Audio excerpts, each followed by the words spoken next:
Tengo que bajarle esto para que no haga... Ok. Ok, parece que estamos listos. Hola amigos y amigas, mi nombre es Angélica Ulloa y esto es Respira para Sentirte Libre y el programa es de conversación que se llama Experiencia Gente como tú. Vamos a esperar a mi invitado de esta noche, que es César Bejarano. Así que vamos a esperar un ratito para darle tiempo a él que llegue y se pueda... Ah, perfecto, parece que... No, no lo veo. Pensé que estaba... Ya, bueno, yo no sin lente. No, no hay nadie todavía, así que bueno. A esperar. No me queda de otra. Voy a esperar un ratito. Si metes tanto que le avisan las personas que estoy acá. Sí. Oh, perfecto. Ok. Yo creo que ya te di la solicitud, así que puedes... A ver, espera, me parece que no fue nada. Veamos. Aceptar. Oh, bueno, me lo mandaste todavía. Hola Oh, Angélica, buenas hola, noches. buenas noches. Hola César, ¿cómo estás? Muy bien, un saludo especial a toda tu audiencia. Gracias, gracias. Bueno, vamos a esperar un ratito para que empiece a llegar la gente y se empiece a integrar a esta conversación que vamos a tener esta noche contigo, porque creo que va a ser de un aporte, especialmente con las cosas que están pasando hoy en día. Mira, ahí entró Daniel Flores, gracias Daniel por estar con nosotros y empezar a compartir un ratito con César Bejarano y vamos a hablar un poquito acerca de él y qué es lo que hace. Y vamos a hablar acerca también de lo que está sucediendo hoy en día no solamente en nuestros países, sino yo creo que en general en el mundo, que es esta violencia, esta sensación de separación, pero eso lo vamos a empezar a tomar un ratito más. Pero mientras tanto, cuéntame cómo estás, dónde estás y cuéntame quién eres, qué haces, para que la gente empiece a saber un poquito de ti. Bueno, soy administrador, comunicador y actualmente soy parte de algunas instituciones que hacen diversas actividades con el fin de coayudar al desarrollo de la humanidad y sobre todo en lograr la paz, ¿no? Que es algo fundamental.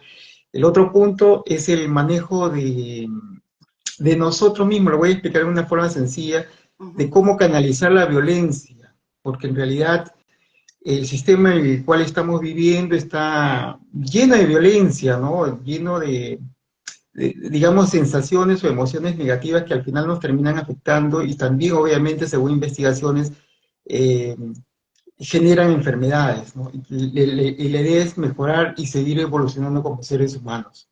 Excelente, excelente. Qué bueno que haya gente que también se preocupe de esa parte de nosotros y cómo canalizar la violencia para que esta no se expande y sea, porque en el fondo yo creo que casi es una enfermedad. La mayoría de la gente tiene resentimientos, rabia, odio. Son muy poca la gente que ha encontrado realmente el equilibrio de no que no significa estar todo el día riéndose, ¿no? Sino de un estado de poder entender las cosas que están sucediendo y poder hacer lo mejor posible para que no te afecte tanto. Bueno, vamos a empezar. ¿Cuál es tu papel en la asociación?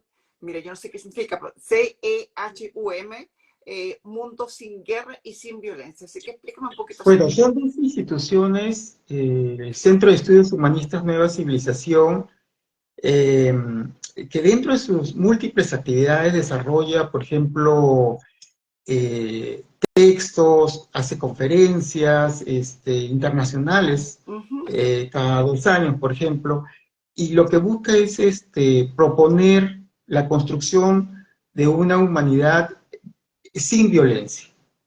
Y para eso se da un enfoque desde la ciencia, la tecnología,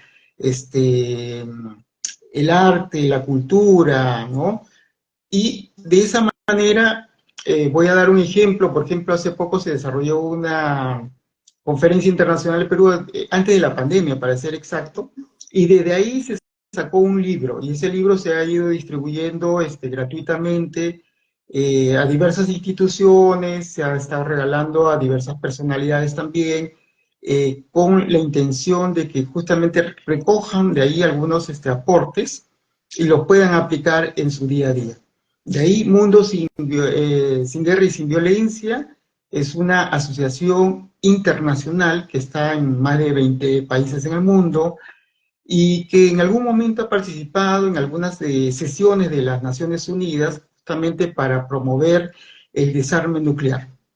Creo que las personas saben que, por ejemplo, si se suelta una bomba nuclear, es probable que se acabe la humanidad, Claro, ¿no? Por gran cantidad de armamentos que existe en el mundo.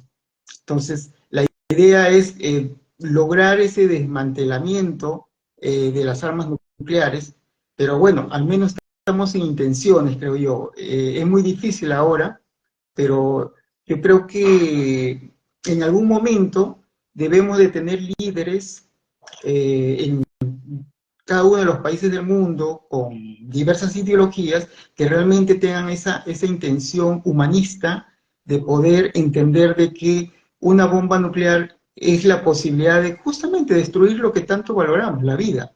exacto, exacto.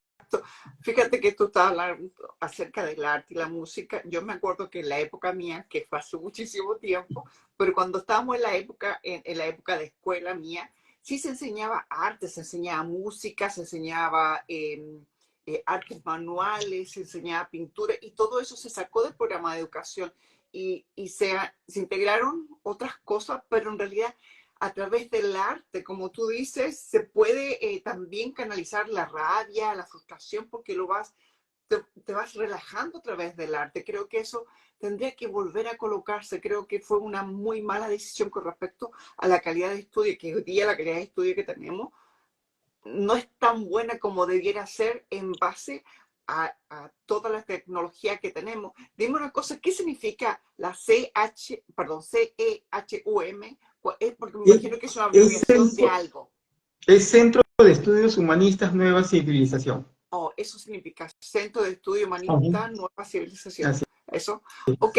¿Qué acontecimiento te hizo ser? Porque siempre pasa algo. ¿Qué te hizo a ti decir, quiero ser parte, quiero hacer algo con respecto a lo que estás...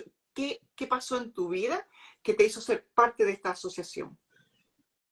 O de estas asociaciones, en realidad, eh, Ujú. entender de que, por ejemplo, el ser humano tiene dos situaciones, el dolor y el sufrimiento. Uno es opcional, el otro es inevitable. El dolor lo vas a sufrir cuando pierdes un ser querido, cuando te golpeas, cuando de repente te despiden de tu trabajo, ¿no? Pero es momentáneo, es pasajero. El sufrimiento es una situación que tú eliges. Entonces yo dije, bueno, el sufrimiento lo voy a simplificar con ejemplos. Cuando tú tienes rencor, tienes odio, tienes cólera hacia otras personas, hacia de repente una empresa, o algo o alguien, ¿no? Y tú eliges en realidad si quieres seguir sufriendo bajo ese proceso. Digamos, te deja tu pareja y tú dices, y no entiendes el por qué te dejó. Probablemente nunca lo sepas, pero tienes que aceptarlo. Entonces, y si no lo aceptas, ¿qué ocurre en ti? Estás sufriendo, definitivamente. Tu jefe de X empresa te despidió, ¿y tú cómo te sientes? Frustrado, amargado, decepcionado, y obviamente dices lo odio, ¿no? Pero ¿quién elige odiar? Eliges tú odiar. El otro está tranquilo, ha cumplido su rol, probablemente ha sido injusto o no ha sido injusto, esa es otra historia. Pero tú eliges realmente ese sufrimiento. Entonces yo dije, hay cosas que me molestan de este mundo. Entonces, primero tengo que entenderlas dentro de mí, de mi proceso interno, y aprender a entender que hay cosas que van a ocurrir en esta vida, porque justamente la vida está llena de vivencias positivas y negativas, si no, no sería vida, y que dentro de todo ese proceso hay una etapa que se llama trascendencia. ¿A dónde quieres llegar como ser humano? Muchos dicen, bueno, quiero llenarme de dinero, pero al final, ¿en qué te llena espiritualmente el dinero? ¿No? Y si vemos este tema del consumismo, por ejemplo, de las personas que compran y compran y compran y compran cada ¿cómo se llama? Temporada, cada moda, y tienen un stock en su armario, entonces nos damos cuenta que algo está mal, porque estás viviendo una etapa de sufrimiento que se llama eso, en ese sentido, ansiedad, ¿no? Ansiedad. Entonces tú eliges realmente. Y no necesitas un tema de un psicólogo o un psiquiatra para entender eso. Pues, Sí. y esas etapas, ¿no? Empecé a integrarme a estos grupos porque empecé a entender de que hay que cambiar uno para poder cambiar el mundo. Si no cambiamos nosotros, no vamos a cambiar absolutamente nada. Claro que sí, como dicen por ahí, empieza a burcarse.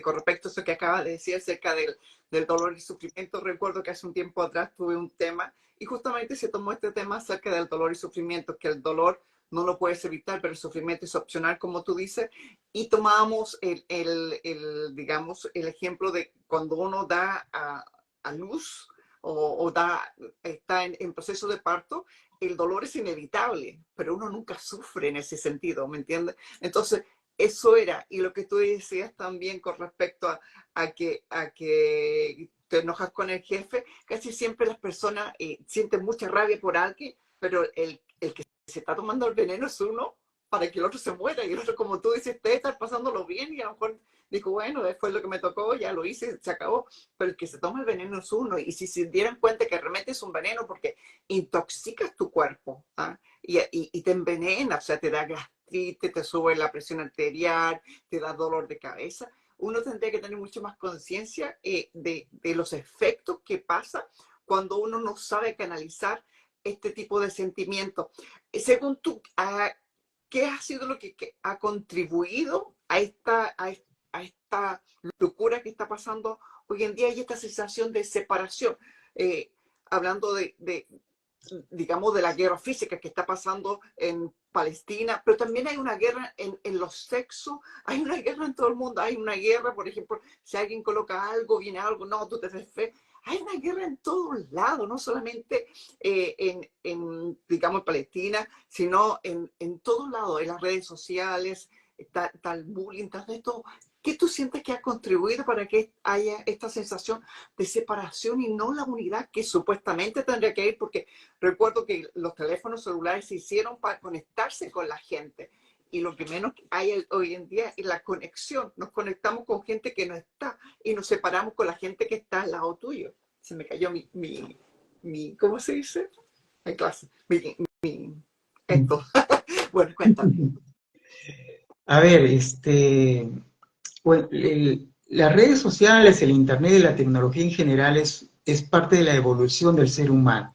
En realidad es un bien necesario. Nos está facilitando la vida en miles y millones de formas. Probablemente no somos conscientes de las bondades de la tecnología, pero lo vemos de más de una manera crítica y lo usamos, desafortunadamente, porque nadie nos ha enseñado cómo emplear, cómo utilizar las redes sociales, por ejemplo. Y lo voy a poner entre comillas, ¿no? O sea, hemos aprendido a usarlo para comunicarnos, pero estamos transmitiendo nuestras frustraciones, nuestros dolores, nuestras ganas de explotar, porque tenemos que explotar esas emociones con alguien. Y como no lo hacemos con las personas queridas, porque en realidad nunca lo hemos hecho, porque siempre hemos estado aguantados, porque no hemos sabido, y voy a hacer énfasis en este punto, no hemos sabido cómo expresar nuestras emociones, porque cuando tú expresas emociones no tienes que ofender a nadie en realidad, tienes que describirlas. Y eso es algo que nadie nos ha enseñado. Exacto. ¿No? Y entonces lo que hacemos es etiquetar, ofender a otros, a cosas o personas. Encima, tampoco nos han enseñado a asumir nuestras responsabilidades como seres humanos. Y generalmente evadimos esa responsabilidad, a veces con triquiñuelas, ¿no? Sí. O si no, de frente le echamos la culpa a un tercero. Entonces, hay muchas de las cosas que nos ocurren en nuestra vida y que justamente han dependido de nosotros exclusiva y únicamente, no de otros. He Fíjate, sabido que... Sí, bien, no, termina, y yo te cuento después. ya, perfecto. Y en el tema de la polarización que existe realmente, más que guerras, son estados de violencia exacerbada que tenemos nosotros los seres humanos, pero que no hemos aprendido a canalizarla. Voy a llevarlo del enfoque empresarial a saber canalizar nuestras emociones. Entonces, ¿qué significa, por ejemplo, gestión de proyectos? Haces un buen proyecto tomando en consideración diversos factores, ¿no? Pero acá en el tema de emociones, tú disparas. Estamos en esa etapa todavía. Estamos en una etapa prehistórica desde el punto emocional. Entonces disparamos y no lo gestionamos adecuadamente, que significaría expresar de una manera. Y yo entiendo, ¿no? Hay momentos que estamos con tanta rabia que obviamente decimos todo lo que salga y después nos arrepentimos muchas veces, pero el daño está hecho. Resarcir es el problema. Y esa es otra cosa que no nos han enseñado. Y finalmente, cuando cometemos un daño al prójimo, algo que en el humanismo se aprende es a resarcirlo. O sea, no es pedir perdón, sino es resarcir el daño ocasionado. Lo cual es diferente, porque yo puedo decir, Angélica, mil disculpas, ¿no? Perdóname por haber hecho esto, lo otro, no lo vuelvo a hacer. Pero, ¿cómo te suena que lo haya resuelto de una manera mejor y que tú te hayas percatado de eso, ¿no? O sea, es diferente. Es más que pedir solo una disculpa. El resarcimiento es un proceso justamente mayor, porque la otra persona que ha sido la afectada va a ser consciente de lo que has hecho. Te podrá seguir despreciando probablemente, pero ya va a quedar grabado en su cabeza de que tú has hecho algo que esa persona probablemente nunca lo podría hacer o de repente nunca lo hará. Pero cuando tú resarces, no es que esperas que te diga, oye, te agradezco que lo hayas hecho. No, tú no esperas nada a cambio tampoco. Esa es la parte más interesante. O sea, tú no esperas que te vengan los aplausos. Lo hiciste, cumpliste con tus hijos pagando La ¿cómo se llama? La pensión universidad, alimenticia, ¿no? claro. Claro. No, no, no. Tú lo haces porque te diste cuenta de que tú estás cometiendo un error, estás haciendo un daño, entonces tú dices, voy a resarcir. Entonces empiezas a pagar la cuota de la pensión alimenticia de tus hijos y dices, tengo más plata, y entonces voy a empezarlos a sacar a pasear, voy a ver un mejor sistema de salud para ellos, voy a proponer a mi expareja que cambiarle a un mejor colegio, qué sé yo. Pero tú no esperas que la otra persona te diga, oye, has cambiado, oye, te felicito. No, no, tú lo haces porque eres consciente de. Entonces, en ese proceso, ¿qué es lo que ocurre en ti? Te liberas, descargas toda la cruz, porque yo siempre digo, nosotros elegimos qué cruz queremos cargar. Claro, claro. Fíjate que cuando estabas Sí, diciendo con respecto a que nosotros no sabemos expresar nuestras emociones, tienes toda la razón. Por ejemplo, en la época mía, y voy a hablar de mi época porque no tengo otra, no te dejaban. Por ejemplo, si uno quisiera decir que no le gustaba algo, decir, oye, cállate, no te puedes decir, tú no puedes expresar eso, tú no puedes decir eso. Entonces la mujer siempre se guardó, siempre intentó hacer. Yo, mira, hace poquito escribí un libro que se llama Cuentos con sabor a poema. Y justamente en uno de los cuentos hablo de esto, de cómo sin querer nos esclavizaron la boca, o sea, porque decimos lo que creemos que el otro quiere escuchar, pero nos cuesta muchísimo, especialmente a la mujer, decir realmente lo que queremos decir, porque tenemos temor a lo que se pueda la otra persona sentir, porque también nos hacemos culpables, nos sentimos culpables de lo que pueda sentir el otro. Y justamente, y ahora está pasando todo lo contrario. En esta época se dicen tantas cosas que no tienen ni siquiera cabeza, que al final se pasó de un lado a otro extremo, pero no hay un equilibrio en estas dos cosas.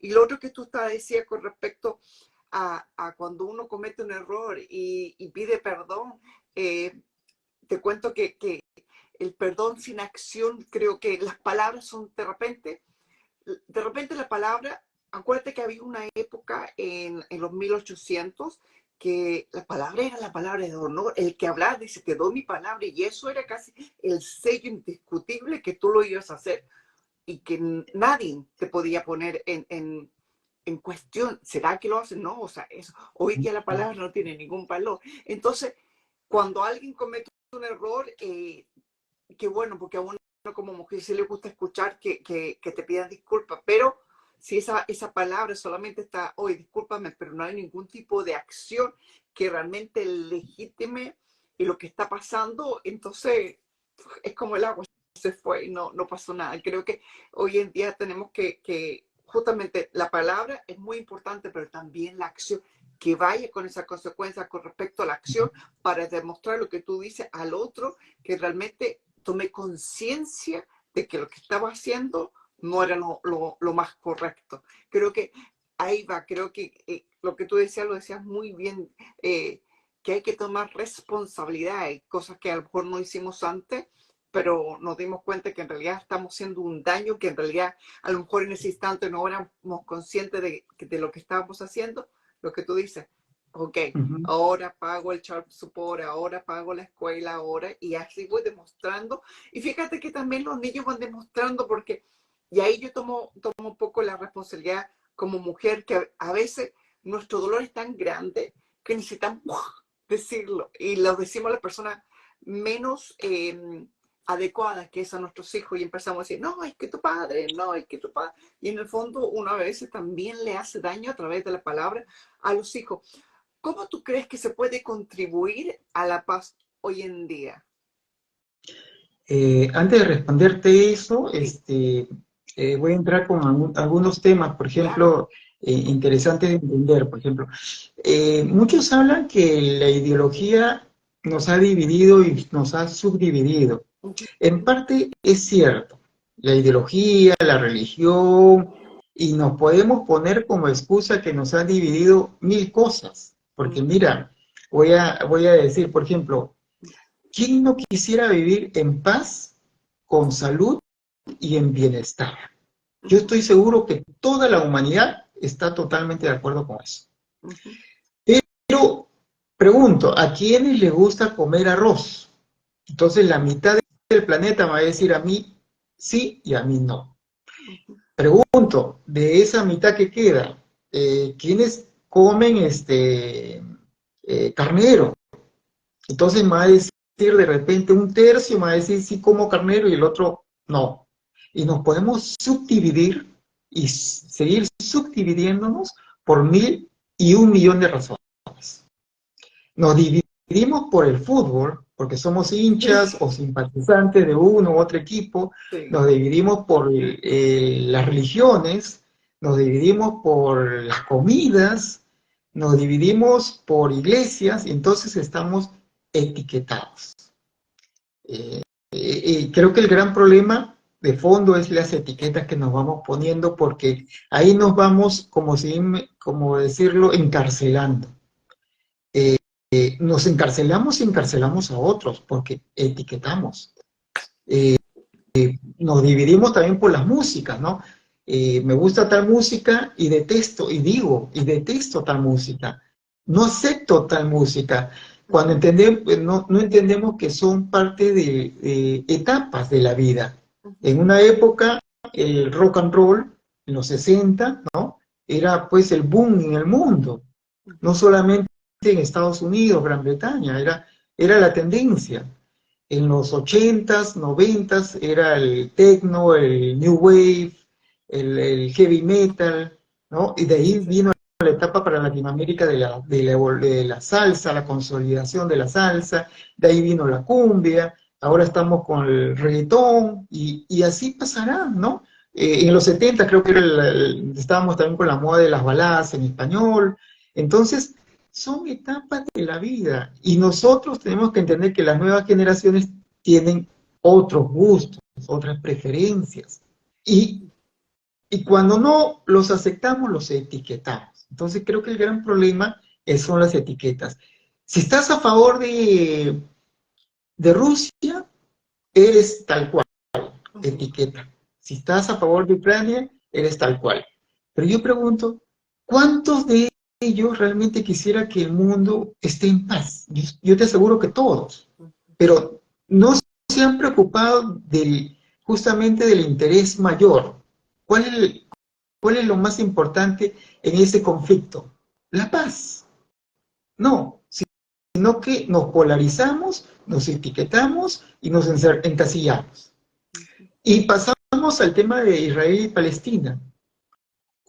¿Cuál es la aspiración también suprema del ser humano? La libertad, el derecho a ser libre. Creo que todos quisiéramos ser libres. Entonces, ¿ocurre eso entre palestinos e israelíes? No, porque uno desconfía del otro, desconfía tanto del otro, que usa y obliga a todos sus jóvenes a que vayan al servicio militar obligatorio, por ejemplo. Y entonces son libres realmente, no son libres. Tienen que gastar mucho dinero en armamento para protegerse, entre comillas, de todos los países limítrofes, pero están en una psicosis, en una preocupación de que en cualquier momento van a estar en una etapa de guerra. Y los palestinos están arrinconados, pero no vemos eso, o sea, no vemos las cosas desde una perspectiva humanista, voy a ponerlo así. Lo que vemos es sobre una perspectiva superficial. Entonces la perspectiva superficial me dice, ¿tengo que tomar partido por Israel o tengo que tomar partido por Palestina? No me dice, tengo que tomar partido por la paz, por el desarme, por la buena convivencia, por la libertad, por la vida. Eso. Muy, muy, muy bueno el punto de vista que tú tienes con respecto a lo que está pasando hoy día, porque al final los que más sufren, y cuando tú lo ves en las noticias, son los niños, ver a niños que están totalmente tiritando de miedo, con sus caras llenas de polvo por la guerra, asustados, algunos con traumas, porque ¿quién no va a tener trauma en una situación como esa? Y siempre está eso justamente, o sea, son los que están de arriba los que pelean, pero quien sufre más es el pueblo, es la gente que en realidad no decidió, porque estoy segura que ninguno de ellos decidió irse a la guerra, fueron las autoridades, por decirlo de algún modo, los que decidieron. Entonces dicen, no, es que tú me hiciste esto, entonces yo te ataco. No, pero es que tú empezaste primero. Y es como, ¿quién fue primero, tú o el otro? Entonces al final se echa la culpa justamente entre ambos, diciendo, no, empecé la guerra porque este otro me hizo esto. Pero en el fondo creo que hay que tomar responsabilidades cada uno y para que esto baje, para que esto cambie.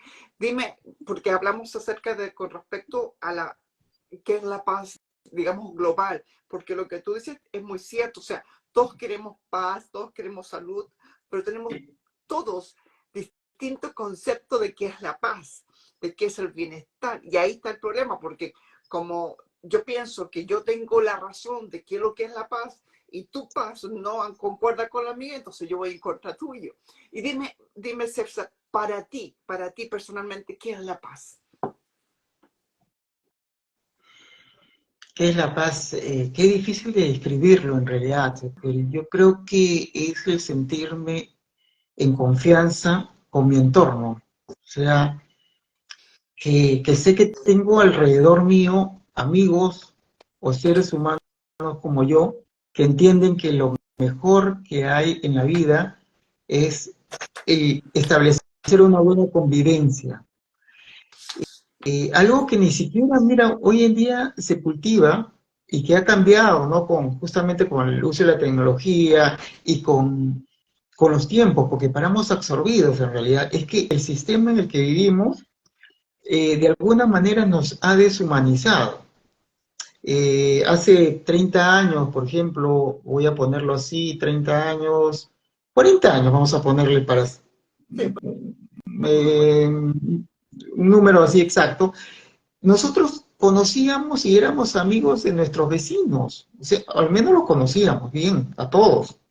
Compartíamos, salíamos con los hijos, salían a jugar, se hacían enamorados, algunos se casaban, otros no, compartían el colegio, o sea, la cercanía era mayor, o sea, había un mayor grado de calidez humana, de alguna otra manera. Hoy en día estamos en departamentos encerrados, que es, bueno, es inevitable por el tema del crecimiento demográfico, pero ¿cuántos conocen a los vecinos de su piso? ¿Cuántos conocen a todos los vecinos de un condominio, por ejemplo? ¿Cuántos se saludan? A veces te cruzas con uno de ellos y cuántos se saludan, ¿qué tal vecino? ¿Cómo está? ¿Cuántos decimos cómo está usted? ¿Qué tal le va? ¿No? Pero con un saludo cálido. ¿Cuántos hacemos eso? O sea, olvidamos lo que se hace en los pueblitos. Me acuerdo que fui a visitar algunos pueblitos en Ancash, acá en la zona norte del Perú, y señor, buenos días, con una calidez, una sonrisa me recibía, y yo no lo conocía, nunca la había visto a esta persona, y yo correspondí con el mismo nivel de calidez que me saludó el señor. Después una señora se me cruzó también en el camino, y también yo asumí y le dije, buenos días señora, y la señora me respondió también con mucha amabilidad y calidez, y hasta sonrisa. Entonces lo que yo voy es que este sistema en el que vivimos, en ese día del vaivén, del ir corre para allá, corre para acá, nos ha deshumanizado. Si nos damos cuenta, también otro ejemplo es que estamos como zombies, salimos en la mañana desesperados y angustiados por llegar temprano al trabajo. Yo creo que antes, yo recuerdo unos 30 años atrás, 25 años atrás, cuando yo tenía otros trabajos que estaban bastante lejos de donde yo vivía, yo salía tranquilo, salía con tiempo, con calma, sin apuros. Si me encontraba algún vecino por ahí lo saludaba, tenía 2, 3 minutos para entrecruzar palabras, pero no, ahora la gente sale, pero ¿cómo se llama? Como zombies, ¿no? Y eso es algo que está mal en realidad, porque como que no disfrutamos el trabajo que estamos haciendo también. Lo hacemos por el dinero y no por el disfrute del trabajo. Yo creo que, aunque es necesario trabajar, porque ya hay esa necesidad de hecho, yo creo que hay que enamorarse del trabajo también que asumes, de tu negocio. No lo hagas ¿cómo se llama? Por compromiso, por necesidad. Hazlo, enamórate de tu negocio. Si te enamoras de tu negocio, te va a ir mucho mejor. Si te enamoras de tu trabajo, te va a ir súper. No, no es posible que llegues allá cansado, sin ganas, bostezando. Disfrútalo. Sí. Piensa que te están pagando para que tú la pases bien. Por eso es cambiar el chip. Por eso me metí en estos movimientos humanistas, porque te ayuda a entender y ver más allá. Es cambiar el chip, es disfrutar lo que haces. Probablemente por necesidad me he metido a trabajar en una empresa que está muy lejos de mi casa y no estoy ejecutando mi profesión, pero mira lo que estás aprendiendo, algo nuevo. En los detalles está el éxito al final de la vida. Si empiezas a disfrutar lo que haces, ya eliminas el sufrimiento, ¿no? Es curioso, pero te estoy explicando cómo establecer ese vínculo de paz, ¿no? O sea, tienes que empezar a mirar el mundo diferente, aunque sabemos que este mundo es inhóspito, es violento, es en algunos momentos frustrantes, es incierto, porque también hoy en día hay más incertidumbre que en el pasado, pero tienes que verlo también como un espacio de oportunidades. Mientras, ¿cómo te digo? Mientras más continúes con esas emociones negativas dentro de ti mismo, más frustrado vas a vivir con mayor sufrimiento. Y recuerda, el sufrimiento es opcional. Y si no te sientes feliz con tu pareja, no te sientes feliz con tu trabajo, no te sientes feliz con tu negocio, pues prepárate, estudia, capacítate o empieza a buscar otra opción. La cosa es que seas feliz sin hacer daño a nadie. Porque Exacto. esas son las libertades, ¿no? Yo tengo mi libertad de hacer lo que quiera en mi espacio, pero no Mm. para hacer daño a nadie. Entonces, cuando tú no haces bien tu trabajo o cuando lo haces de mala gana, estás actuando mal, estás de una u otra manera haciendo daño, porque estás afectando la convivencia con tus compañeros de trabajo, porque estás afectando que esa empresa crezca, porque estás afectando que tu pareja que está en ese momento pueda realmente ser feliz, plenamente feliz, con una familia, ¿no? Donde hay un hogar donde brilla el amor. Entonces, donde estás en un negocio del cual tú te sientes convencido que más tarde o más adelante va a crecer, porque tú le estás poniendo esa buena vibra. Entonces, la paz para mí es eso, ¿no? Si hay algo, ¿qué puedo decir? Tuve que entrevistar a una persona, por ejemplo, que en un momento tenía una ideología que me parecía, y era una percepción, porque también estamos llenos de percepciones. Y acabo de dar un ejemplo. Yo tengo mi canal, como tú sabes, que es la plataforma CB en YouTube, y tenía la percepción de un señor que entrevisté que tenía unas creencias cavernarias, Ujú. desfasadas, y cuando lo entrevisté y empecé a hacer la pregunta, me empecé a dar cuenta de que no era así. Entonces, nuevamente, empecé a desconectar en el camino de la entrevista esas etiquetas que ya le había puesto y, y la conversación fue tan amena, tan agradable, que yo la disfruté. La Qué disfruté bueno. y aprendí algunas cosas de lo que me parecía un señor que me parecía en ese instante cavernario, ¿no? Con algunos criterios, unos pensamientos. Y me parecieron muy válidas y valiosas y algunas cosas las he recogido para el futuro. Entonces, creo que es entender, ¿no? Respetar también. Creo que respetar la diferencia. Todos los seres humanos somos únicos. No hay uno igual que nosotros, por eso tenemos todas las huellas diferentes. Pero si conversamos, si establecemos ese diálogo, vamos a encontrar en el camino que tenemos mucho en común y probablemente más de lo que creamos. A veces decimos, yo con esa persona no voy a poder conversar nunca porque tengo la impresión, y nuevamente es etiqueta, Ujú. pero cuando te sientes a conversar te das cuenta que hay mucho en común, demasiado probablemente. Y por eso, ¿no? Uno tiene que desmontar prejuicios también. Ujú. Y eso uno lo aprende cuando tú entras a tu estado de conciencia, ¿no? Haces meditación, haces reflexión, y entras en tu estado de ser humano, como dice, como que todo ser humano, no importa si tiene o no tiene estudios, si actúa con coherencia y sensatez, obviamente, y con la regla de no hacer daño a nadie ni a nada en el camino, pues todo fluye, ¿no? Exacto. Fíjate que cuando estabas hablando acerca de que la gente ahora se, ¿cómo se dice? Se pone detrás de una puerta, cierra las puertas, cierra las ventanas, las pone la que... Recuerdo que antiguamente, fíjate, antiguamente los ladrones estaban detrás de la reja. Ahora es uno el que está detrás de la reja porque le pone reja a la ventana, le pone reja a la puerta, le pone reja al del patio. Y el que está detrás de la reja, el ladrón está caminando suelto en la calle y el ciudadano está detrás de la reja en su propia casa, está encerrado, está aislado en su propia casa.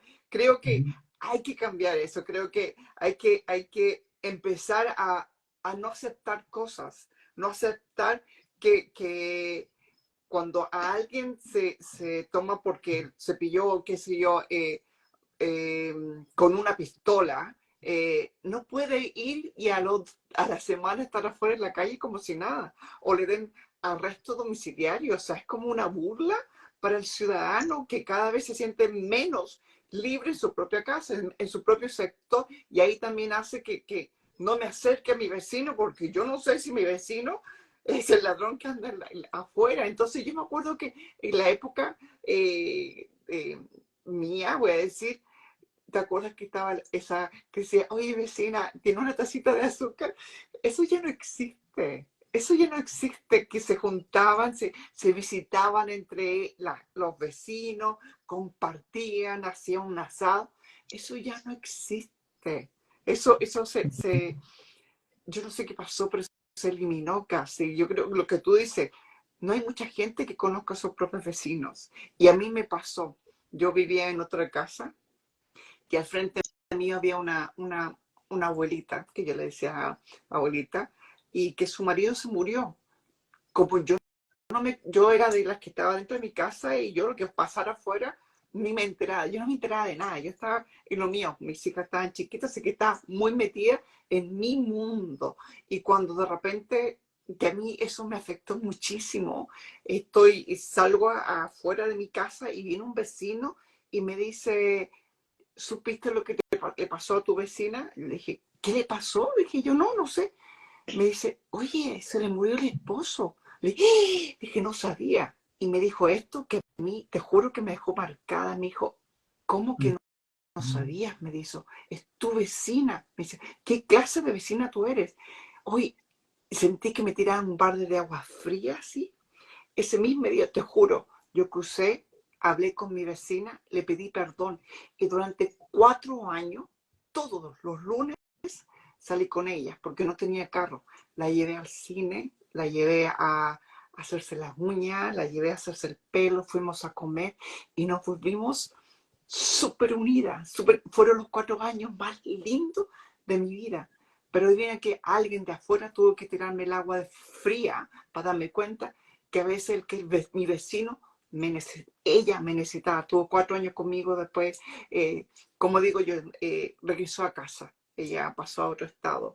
Entonces, pero fueron 4 años que nos reímos, que compartimos, que disfrutamos, que tomé té con ella porque ella sabía que a mí me encantaba el té, que me decía, Angélica, ven a tomar el tecito conmigo. Me iba para allá. Eso, a veces no nos damos cuenta cuánto nos necesita un vecino, porque estamos tan metidos en nuestro mundo que a veces sin darnos cuenta separamos a la gente que está afuera. Y creo que hay que empezar de nuevo a romper eso y preguntar al vecino, hola, ¿cómo estás? Pero de verdad, no ese hola, ¿cómo estás? Pero no me interesa, sino ese hola, ¿cómo estás? Porque quiero estar aquí para ti. Porque si entre nuestros vecinos pudiéramos compartir, creo que nos sentiríamos mucho más unidos y con mucho más fuerza y no débiles pensando que somos lo único y que el resto de la gente son nuestros enemigos. Dime, y esta es una pregunta, dime, ¿crees que esta generación es poca empática? Creo que esta generación de jóvenes es más bien más sensible, es mucho más sensible.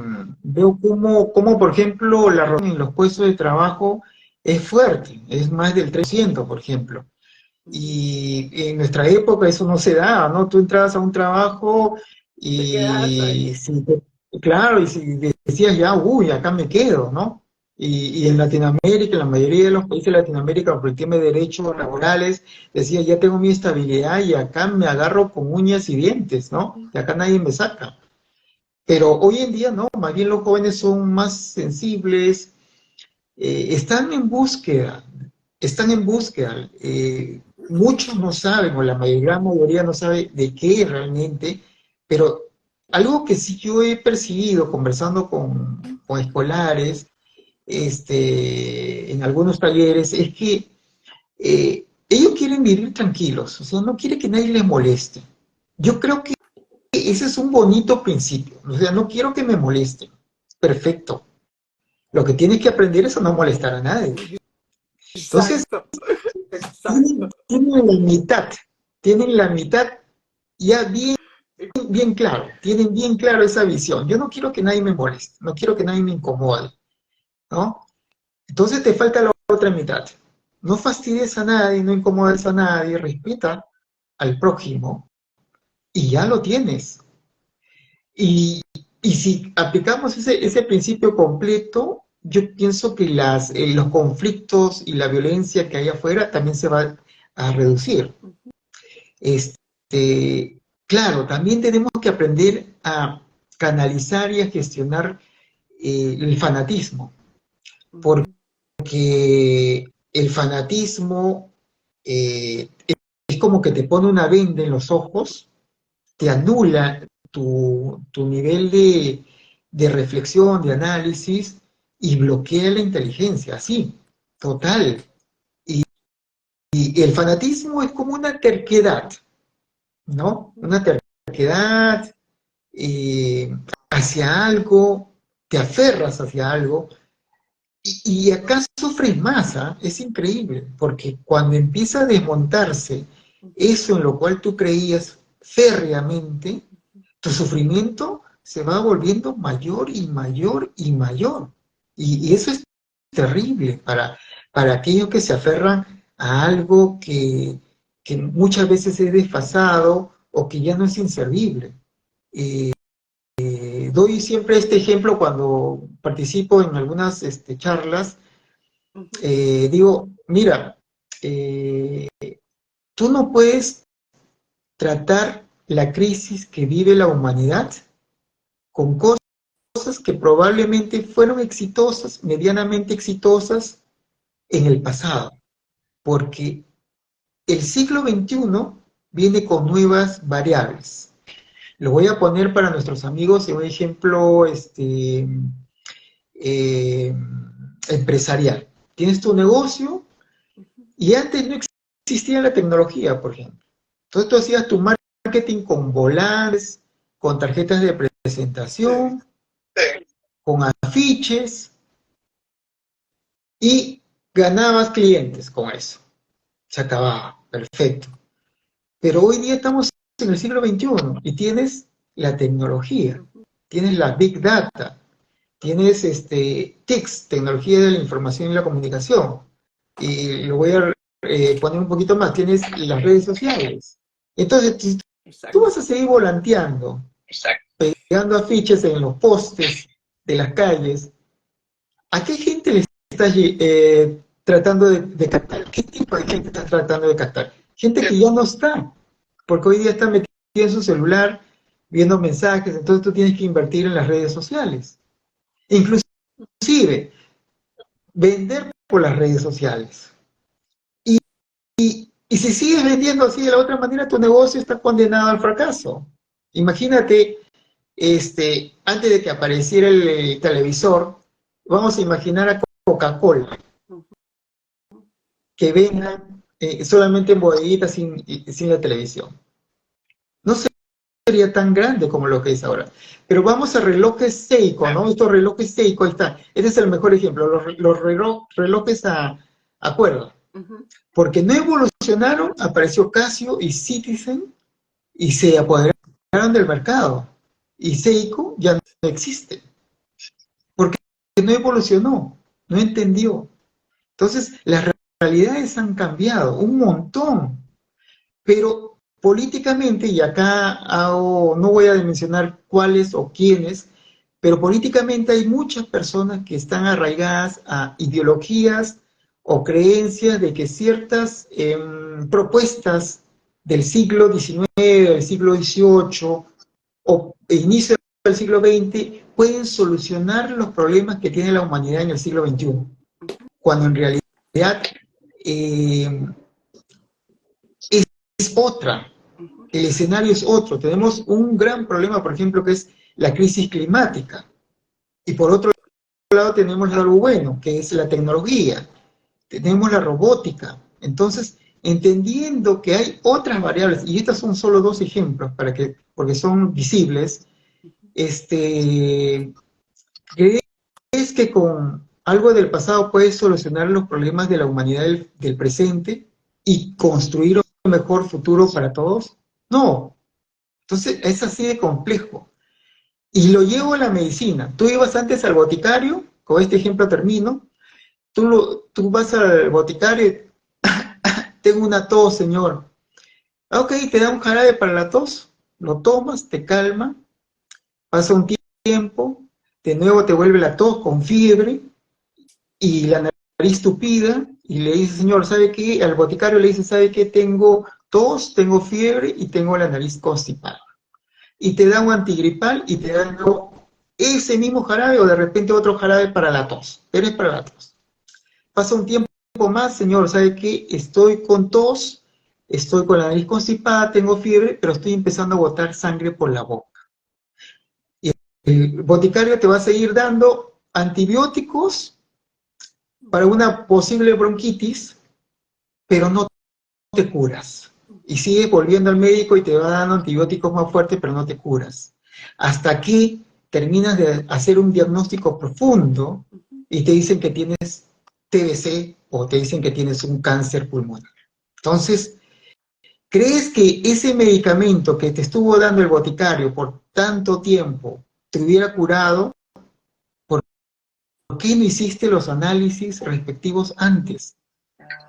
Entonces, eso es lo que nos está ocurriendo en parte de la humanidad que está aferrada a creer que cosas que se aplicaron y que probablemente funcionaron en su tiempo puedan ser útiles ahora. Hay que recoger, por supuesto, lo bueno, ¿no? Lo bueno hay que recogerlo. ¿Y qué recojo, por ejemplo, del caso de la medicina? Si tengo fiebre constante, recojo justamente las pastillas que son para la fiebre.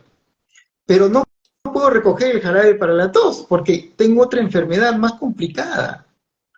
No, no me sirve tampoco el antigripal. Entonces estoy recogiendo algo que es para la fiebre, que sí me es útil ahora en el presente, porque ya está basado en la experiencia y el conocimiento. Entonces, la persona que está fanatizada de cualquier cosa, de lo que sea, deporte, religión, política, no ve eso. Y yo me sorprendo con personas que tienen estudios de maestría, doctorado, doble maestría, en el extranjero, con honores. Cuando cae ahí, es como caer, como se llama, en un fondo oscuro, nublado. No ves más allá de tu pantallita de celular, o yo voy a ponerlo así. Y ves solamente lo que tú exclusivamente quieres ver, no ves todo el entorno. O sea, eh, voy a dar un ejemplo más claro. Ves solamente tu jardín, pero no ves el bosque. Y ahí te estás haciendo daño, estás empezando a sufrir. Porque cuando esa creencia o eso que te has aferrado se caiga, tú vas a sufrir más. Conforme se va desmontando, tú empiezas a sufrir más y más y se convierte ese sufrimiento en una bola gigante de nieve, ¿no? Como vemos, empieza de poquito a poquito y se convierte en una bola gigante. Y te desmoronas totalmente, porque te aferraste, ¿no? De una manera desmedida. Entonces hay que tener cuidado. Yo creo que el ser humano tiene que aprender a creer, por supuesto, a defender sus ideas también, pero no a fanatizarse. O sea, cuando llegas a ese estado, es como, repito, ponerse una venda, y ahí es donde uno empieza a sufrir. Claro que sí. ¿Qué te parece si saludamos a una... Yo no sé. ¿No te escuché, Angélica? Perdón. Te digo, ¿qué te parece si saludamos a nuestros amigos? Ah, claro. Daniel Flores, Angélica 98, Baby Flex, dice Jorge Alberto y Benito Villegas. ¿Se escucha mi voz doble? No, sí te escucho bien. Perfecto. Mira, fíjate que cuando tú estás hablando acerca de jóvenes que son más sensibles, yo pienso que están menos preparados. Creo que actualmente hay algo que sale doble voz. No sé por qué. Yo no tengo nada acá. Sí, pero te escucho bien, ¿eh? ¿Me escuchas? Entonces soy yo la que estoy escuchando doble. Lo que quiero decir es que los jóvenes de hoy día están como menos preparados. que los jóvenes que que de los nuestra jóvenes que época, de nuestra época, nosotros, por ejemplo, a los 20 años a los estábamos 20 años casados y estábamos respondíamos por casados nuestros y hijos, respondíamos por nuestros hijos, el nuestros joven, que era el esposo, jóvenes, que respondíamos eran por los la esposos, familia. respondíamos por la Hoy familia. en día Hoy tienen en día 30, tienen 40 30, años, 40 todavía años, piensan todavía que piensan los papás que tienen los que papás mantener. tienen que mantener. Entonces creo que hay Entonces creo que hay una como un desbalance, como un por decirlo de alguna forma, desbalance, por decirlo de alguna entre lo forma, que entre lo que o sea, tú yo quiero decías, paz, o sea, yo quiero paz, pero con pero el dinero de mi papá, con el dinero de mi entonces papá, no funciona. entonces no Hay que funciona. prepararse para Hay ir, porque al que final del mundo prepararse para ir, tienes porque al final del mundo que enfrentarlo, tienes no te puedes que quedar detrás de enfrentar, no te puedes quedar detrás de una puerta de la casa de mi mamá de o de una la casa de mi puerta de mi mamá de la papá. casa Con de mi papá. respecto Y con al respecto pasado, al pasado, yo creo que lo que tú yo creo decías que al lo que final, tú yo estoy dices de acuerdo que con al lo que final, dices yo al estoy de final, acuerdo con eso creo que al hay que final, tomar lo creo que hay bueno que tomar de lo lo sucedió en bueno un de los momento, señores por momento, supuesto, por tomar supuesto, todas las tomar cosas que todas hemos las cosas que hemos crecido y nos han crecido servido para y nos han progresar servido para progresar y poder y aplicarlo poder hoy en día. aplicarlo hoy en día. Dime una cosa, Dime una cosa, yo pienso que a veces la yo guerra pienso que empieza esa vida empieza en el hogar, en el hogar, pero pero también la paz empieza en el también hogar. la paz empieza en el hogar. A veces A los veces padres son los que los hacen bullying padres a son los los que hijos hacen bullying a los hijos y esos hijos hacen y bullying eso afuera. hijos fuera. A mí me A mí me sorprende cuando yo sorprende escucho cuando a yo padres a padres cómo se expresan de sus cómo se propios hijos, expresan de sus propios hijos.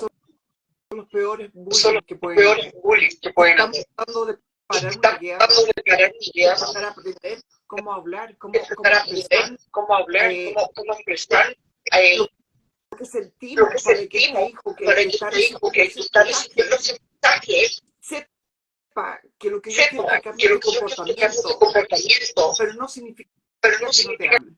que no te ame. Ujú. ¿Qué opinas tú de eso? ¿Qué opinas ¿Piensas tú de eso? Pienso que si cambiamos en el hogar puede haber más cambiamos en el hogar, posibilidades de puede cambiar haber necesidades de cambiar este mundo este mundo y que haya un poco de y paz? que haya un poco de paz. Claro que sí. Justamente lo que mencionas, totalmente de acuerdo contigo. He visto casos donde los padres son las personas que más bullying, humillación, le hacen a sus hijos. Hay que recordar que la violencia no solamente es física, es verbal también. Y desafortunadamente a veces los padres, por la educación que también han recibido en el pasado, tratan igual a los hijos. Hay que recordar de que eh, nosotros venimos de generaciones donde hemos tenido padres que usaban la chancleta, por ejemplo, ¿no? Para solucionar los problemas, ¿no? La correa, la chancleta, San Martincito, que era como una especie de látigo, ¿no? En los colegios también se pegaba, inclusive con la regla, con la correa, ¿no? Pero estamos en otra etapa. Y si los hijos desde niños, desde bebés, reciben amor, comprensión no significa que permitas una malcriadez. Ojo. Sino que sepas cómo aplicar el castigo de una manera inteligente. Hoy en día tienes, hasta en Netflix, vamos a hacerle un cherry a Netflix, hay un curso para, ¿cómo se llama? Hay un documental, me parece que es por capítulos, una serie, que te enseña cómo cuidar a los bebés. Entonces, hay cursos ahí en las redes sociales que bien, si vas a tener hijos, pues llévalos, ¿no? Porque lo peor que podemos ver es cuando tú ves cómo educa un padre o una madre a su hijo, de la manera como se comporta a los 3, 4 años en la calle.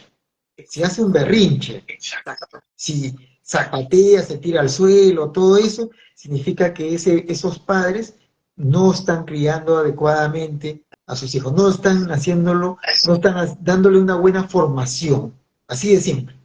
Entonces, ahí, ¿de quién es el problema? ¿De ese niño? ¿De esa niña? No, el problema es de los padres, exacto. Entonces, yo creo que los padres tienen este gran rol, ¿no? De entender de que por mucho que se separen, el amor a sus hijos no debe de usarse para generar disputas o peleas, ¿no? O para usarlos. Lo que debe de ser es justamente entender de que los hijos son de los dos y por lo tanto hay una responsabilidad, hay un compromiso y hay ese amor de que no se puede negar, ¿no? Ya, bueno, por supuesto, hay personas que son inmaduras, son irresponsables, que pueden ser hombres, mujeres, y que no quieren cumplir su rol. Ese es otro asunto. Claro. Pero creo que ahí están los abuelos también. Que todos en la familia, cuando nace, yo creo que cuando nace un niño, por encima de las diferencias o disputas familiares o conflictos que puedan haber, tiene que prevalecer el amor hacia esos niños. Con ese amor cambiamos todo. Yo creo que cambiamos todo. Y hay muchos jóvenes, yo sí veo las cosas con optimismo en ese sentido, mi querida amiga, porque veo muchos jóvenes que están muy preocupados en darle una buena formación a sus hijos, sin golpearlos, sin violencia, y aplicando, ¿cómo se dice?, la inteligencia emocional en el tema de los castigos, ¿no? Les quitan el celular, le dicen, no vas a usar el celular por tanto tiempo porque has hecho esto está mal, y le explican por qué está mal. Algo que normalmente los padres tienen el mal hábito a la hora de formar a sus hijos, de decirle, no hagas esto, no hagas lo otro, no hagas esto. Entonces, ese no, cuando grande, también lo estás limitando. Lo estás limitando para la creatividad. Recuerden, por favor, padres y madres de familia, si ustedes le aplican demasiado no, están cortando la creatividad. Y la creatividad es parte de justamente el desarrollo y del éxito. Y otra cosa que ocurre, lo vuelves inseguro. A ese niño lo vuelves inseguro con tantos no, porque también es parte de su proceso de aprendizaje equivocarse, sino que los padres tienen que estar atentos a ver qué grado, obviamente, de error vas a aceptar. No vas a aceptar, por supuesto, que meta la mano, pues, ¿cómo se llama esto? A los tomacorrientes, ¿no? Porque se va a electrocutar, por supuesto que no.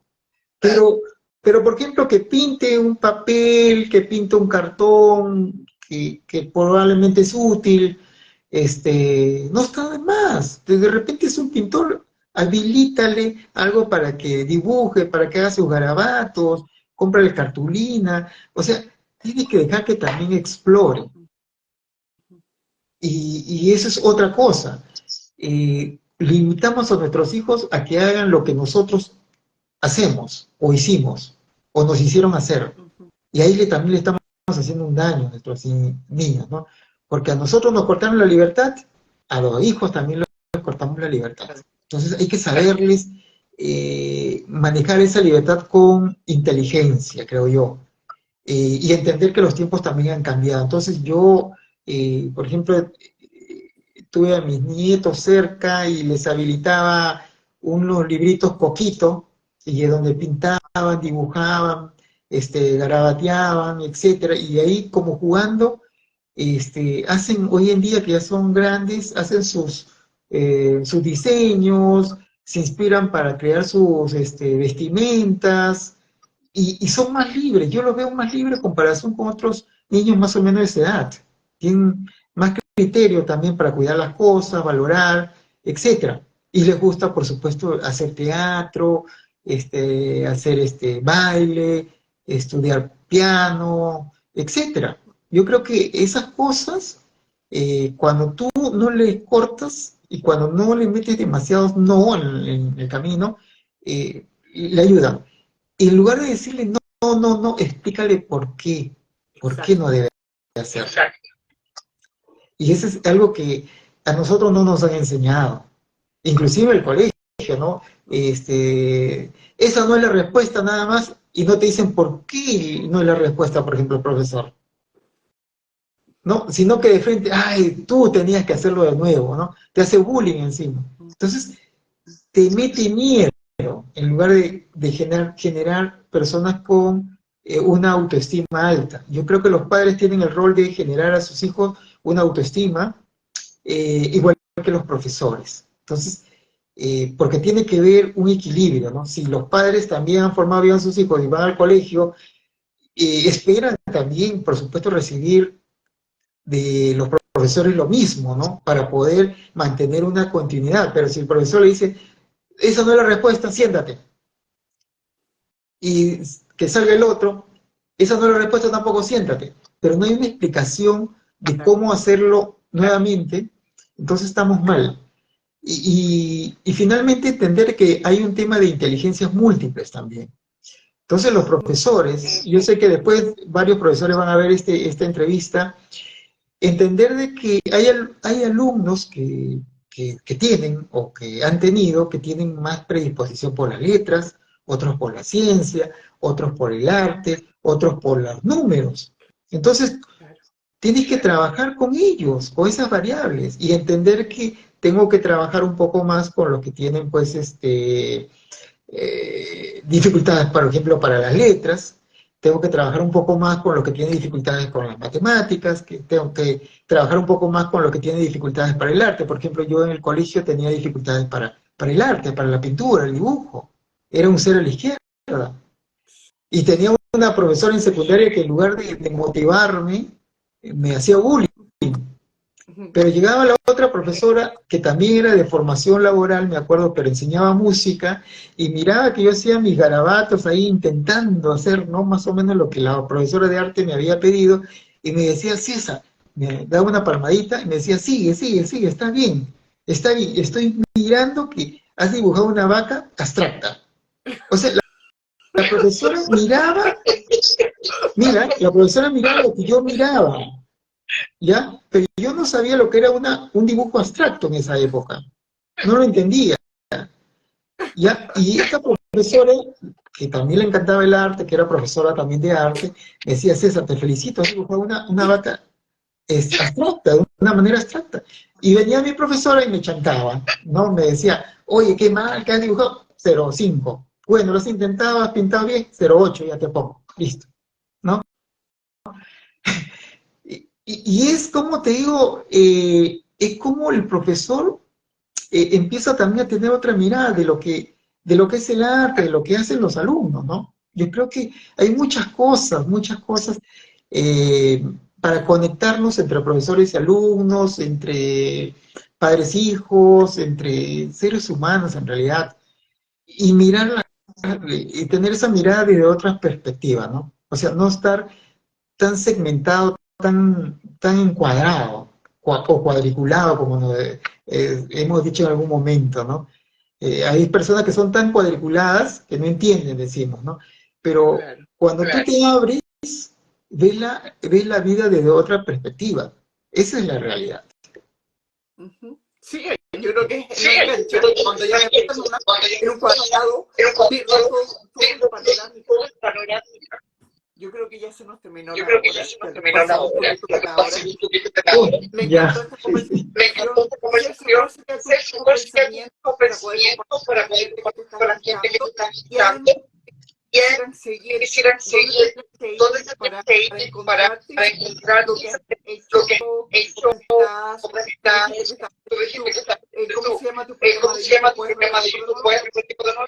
Claro, me encuentran en YouTube como la plataforma CB, C de César y B de Bejarano. La plataforma CB me encuentran en YouTube. Y bueno, en mi Facebook estoy como César Bejarano, en el Twitter también estoy como César Bejarano, y en el TikTok estoy como la plataforma CB también. Muchas gracias.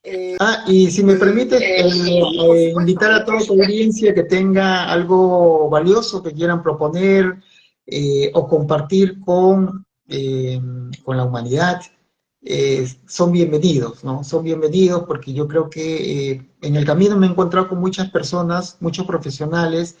Tengo una amiga bióloga, por ejemplo, María Reyes, a la cual le mando saludos, compañero de colegio, con la cual ella ha ido compartiendo sus conocimientos de biología y medio ambiente, por ejemplo, en varias entrevistas conmigo, Ingrid Armas, que es abogada y conciliadora, también ha venido compartiendo conocimientos sobre temas legales, y unos amigos de Honduras, de Colombia, de Estados Unidos, de España, de Perú, que en el camino he ido conociendo y que han ido generando varios aportes. Por ejemplo, el tema de eh, la venganza y cómo canalizar, ¿no? Cómo canalizar la venganza exactamente que nos generan sufrimiento y otros temas humanistas, ¿no? Y podría enumerar un montón de personas que he encontrado en el camino muy valiosas y que han dejado pues una pequeña huella que yo veo que a través de este tiempo que tengo, que es poco, que es casi un año y un poquito más, las siguen viendo, ¿no? Porque uno ve la cantidad de visualizaciones que tienen las entrevistas y digo, wow, este ha aumentado, ¿no? Después de 15 días, después de 6 meses, después de 9 meses, entonces, nada, yo creo que hay personas que nos vamos encontrando en el camino, que tenemos mucho que dejar, que compartir, como tú también, Angélica, que haces una excelente labor. He visto varias de tus entrevistas muy valiosas, muy importantes, muy interesantes en realidad. Y te felicito también a ti por esta labor que haces.